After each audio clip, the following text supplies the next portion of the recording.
Tompoko lahy sy tompoko vavy, faly mitsidika ny tokantranonao indray ny sampana fampahalalam-baovao eto amin'ny fahitalavitra ma TV amin'ity alatsinainy voalohany volana Mey ity, alatsinainy izay natokana ihany koa ankalazana ny fetin'ny asa ka isany bahatoerana eto amin'ny fampahalalam-baovao ny ma TV androany izay manodidina ny fetin'ny asa izay asaina ianao araka izany anaraka ny vaovao hatramin'ny farany.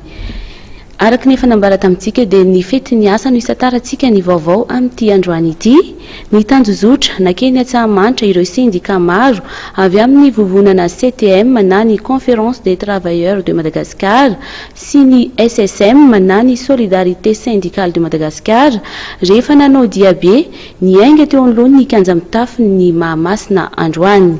Ny faneho-kevitra sy ny fitakiana samihafa no nanamarika izany fankalazana izany tamin'ity androany ity. Teny toerana Claudia Rasolson sy Mami Rasoanaivo. Avoe ny lalàna vaovao mifeny fiaina ara-tsosialy, omeo asa mendrika ny malagasy, mitaky ny tany tandalana.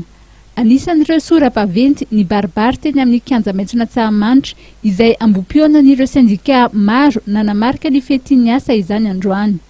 Misy fotoana ny rahanay nankalaza ny fetin'ny asa niaraka tamin'ny fanjakana. Namme fampanantenana anay hoe afaka telo volana io raha fa elany dia mivoaka io CPS io. Telo taona zao to. Tsy avoaka le izy fa misy zavatra asolotra kely amboarina kely ny ananana. Izahay mpiasa ne mety hoe voatapo maso am'izany.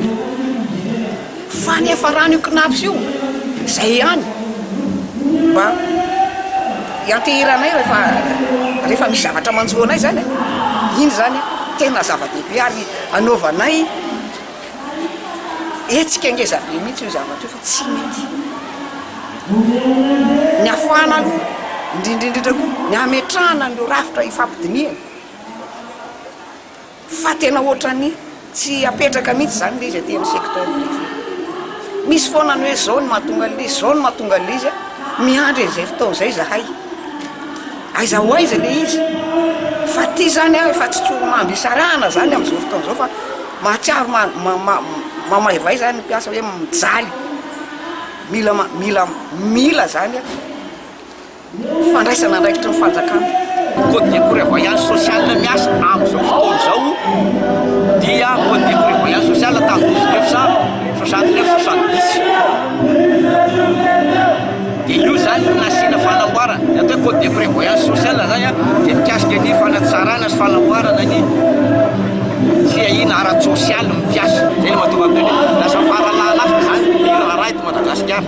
Fanerana ny mpitondra ny etsika fanamariana ny fetin'ny asa androany, fanehoana ny firaisankinan'ireo sindika izay mitaky ny fampiarana ny zo fototra eo amin'ny tontolon'ny asa. Takiana ihany koa ny fanajana ny lalam-panorenana. Ny olom-pirenena tsirairay dia mananjo andray ny valikasasarana mifandanja amin'ny asa nataony izay ahafahany miantoka azy sy miankohonana. Ankoatr'ireo faneho-kevitra sy fitakiana samihafa dia nisy ny fanentanana samihafa noentina nanamariana ny fetin'ny asa androany.